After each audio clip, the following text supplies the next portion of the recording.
The first match we have on the card is the Beast Brock Lesnar versus John Cena. Bro, this is gonna be an interesting match. It's gonna be a hard hitting one. These two have gone to battle a bunch. We've seen most of them. Say Cena takes it. I completely agree with you on that one. But remember, Brock likes to go to Suplex City very, very often. And don't be surprised if he goes to that place again like he always does. Well, this is gonna be very, very interesting to see how many suplexes John receives and how many AAs Brock Lesnar receives. But my choice still stands with John Cena. Yeah, I agree with you. I am picking Cena as well. So the next match we have is the Usos versus the Vision of Braun Breaker and Big Bronson Reed. We're kind of biased when it comes to this match, bros, because we've seen the Usos from babies in WWE up to wonderful, talented men. It's going to be an interesting match, no doubt. Especially if interferences get involved. But I got to go with the Usos. Yeah, I gotta go with the Usos too. But speaking of interferences, the only two people I can see interfere on one side for Bronson Reed and Braun Breaker would obviously be Seth Rollins, and for the Usos side, I see the OTC coming back and trying to distract Bronson Reed while he does his tsunamis, and then you have Jay recover, tag in Jimmy, and then they do the double super kick, and then they do the double Uso splash, and then the Usos win 1, 2, 3. I don't know. I still have the Usos winning. I do, but I don't even know if Roman Reigns has to come out for them to be spooked. I think just his music would scare them. This would be very interesting. Question: do you think LA Knight is gonna get involved? I would like to say yes, but he doesn't like the Usos or the Vision. So I don't really think so. Yeah, I don't think so. Cody Rhodes versus Drew McIntyre for the WWE Undisputed Championship. This is a grudge match. I am still trying to figure out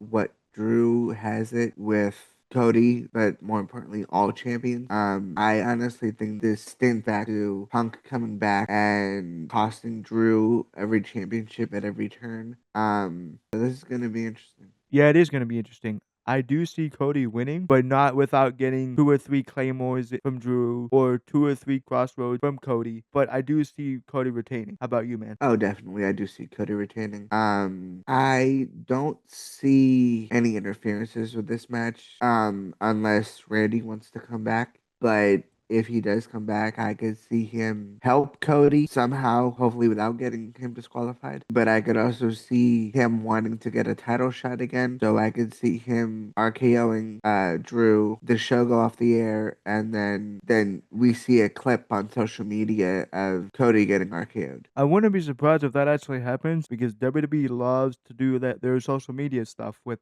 stuff like that. Remember when they did that with Cody and Kevin? Yes, So I would like to see them do something like that again. it would be interesting. You know what the big shocker would be? What's that? If they did all that while the cameras were rolling still. I don't know because they've never been known to do that. Or here's the plot twist. Cody wins, right? Drew gets up, gets all pissed, tries to put Cody's head through the announce table again. Randy comes out, tries to stop Drew, or looks like tries to stop Drew. Let Drew hit him, put his head through the table, and then Randy RKO's Drew, and then Cody comes out the next week and say to Randy, "Why didn't you help me when Drew is trying to put my head through the table again?"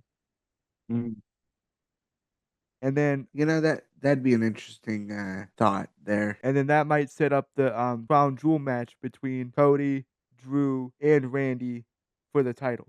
I hope that actually does happen because this would be probably the first time in a long time for a triple threat title match, especially for a main title. But I think we're getting a little too ahead of ourselves. We need to focus on this match at hand first, and then hopefully that plays out. All right, so then let's backtrack to Wrestlepalooza now. I think Cody's winning 100%. Yeah, I can't see Drew winning without major interference or Cody being hurt as an underlying cause. The next match we have on the card is Stephanie Vaquer versus Io Sky for the vacant WWE Women's World Championship. Oh boy.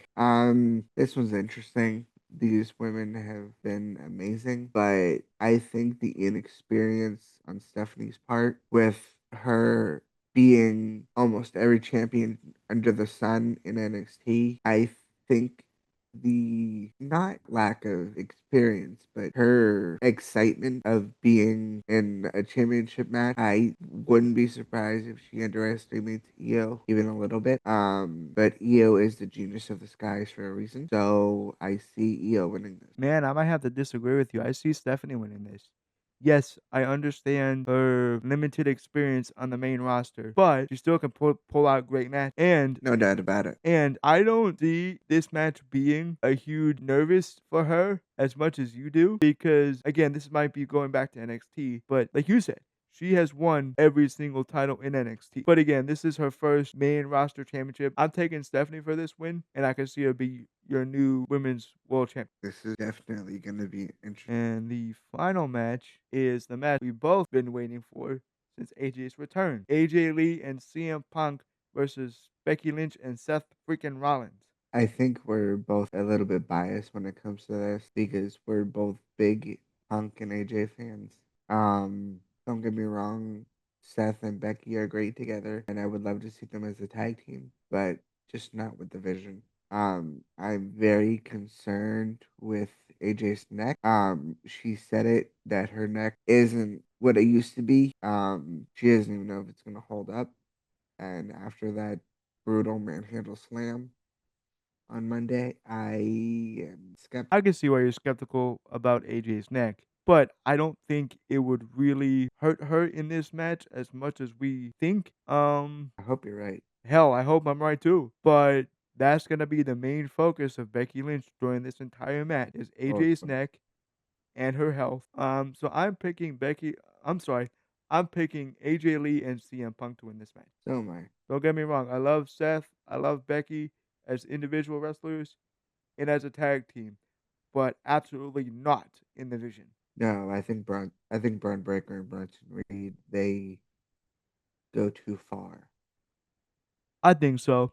And what is Seth's obsession with CM Punk? I swear, he does not like that man, and he's always had a vendetta against that man since he came back in 2023 at Survivor Series. Well, I think this hatred for CM Punk stems all the way back to what was it? When did he first leave? 2014. Yeah, I think this hatred even goes back to 2012 when Seth asked Punk to train him, and Punk pretty much like blew him off. I honestly think that still stems from 2012, which if you could hold a grudge for that long, I mean, come on, dude. It's been a few decades or a decade and a half. You gotta get over here. I mean, come on. and I think the other thing is Punk was talking so much crap about WWE on the outside of him not being in it that I think that ticked Seth off pretty bad. But again, like you said, if you're gonna have a grudge like that for a decade and a half, let it go, because It's not worth it. it's not worth it. See, here's the thing. If people really cared about what Punk was saying outside of WWE, he would have more haters than just one person. Because the I only mean, two I think he has is Seth and Drew, if I'm not yeah, mistaken. yeah, and I think Drew squashed his beef once he lost at Hell in a Cell. I think. All right, everyone, that is it for our predictions video. I'm Kyle. I'm Justin. Thanks for watching.